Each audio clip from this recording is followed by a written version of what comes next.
And one more thing sir, ఈ civils ప్రిపరేషన్కి సంబంధించినటువంటివి dos చాలా వరకు చెప్పారు, డోంట్స్ ఇలాంటివి చేయకుండా, ఎందుకంటే మీరు చాలామంది స్టూడెంట్స్ని ట్రైన్ చేశారు, సో చాలామందికి మీరు అడ్వైస్ చేసి ఉంటారు ఇలాంటివి చేయకూడదు అనేటువంటిది. మీ అబ్జర్వేషన్స్లో what are the challenges, what students should avoid sir? So the avoiding things అంటే civil service exam, UPSC exam minimum 3 years requirement. కొన్ని సందర్భాలు అది సపోజ్ గోపాలకృష్ణ రోణింగ్ అని అన్నందుకు అలాంటి అభ్యర్థులు 11 సంవత్సరాల పాటు ప్రిపేర్ అయ్యారు. సో ఈ ప్రాసెస్లో అభ్యర్థి చెయ్యకూడదు ఏంటి అంటే that he should not avoid writing practice. అలాగే ఈ should not ignore the current issues. Ignoring the current issues is a suicidal thing.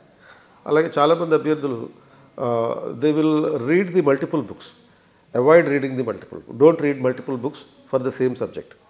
ఒకటే సబ్జెక్ట్కి ఒకే కాన్సెప్ట్కి ఒకటే పుస్తకాన్ని పెట్టుకోవాలి, దాన్ని 100 సార్లు చదవాలి తప్ప 100 పుస్తకాలు పెట్టుకుని ప్రయత్నం చేయకూడదు.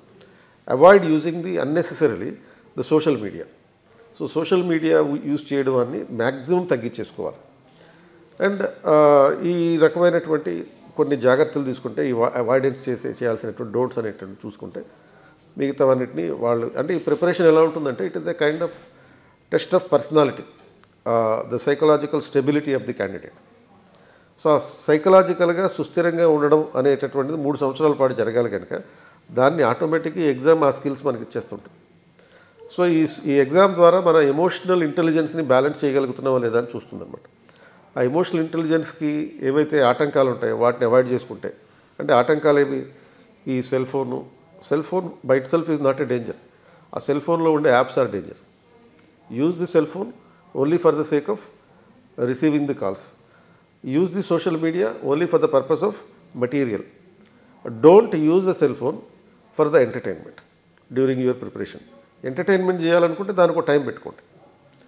ప్రతిరోజు కానీ లేకపోతే వీక్లీ ఒకరోజు కానీ దానికి ఒక టైం పెట్టుకుని ఆ ఎంటర్టైన్మెంట్ కూడా ఉండడం మంచిదే. ఎందుకంటే ప్రతిరోజు నువ్వు ఒకే కన్సిస్టెన్సీ తోటి ఆ 8 గంటల పాటు 10 గంటల పాటు చదవడం కష్టం అనుకున్నప్పుడు ఒక సండే రోజు సాటర్డే రోజు దానికోసం ఒక టైం పెట్టుకుని ఆ టైంలో ఆ ఎంటర్టైన్మెంట్ అంతా ఫుల్ఫిల్ చేసుకోవాలి.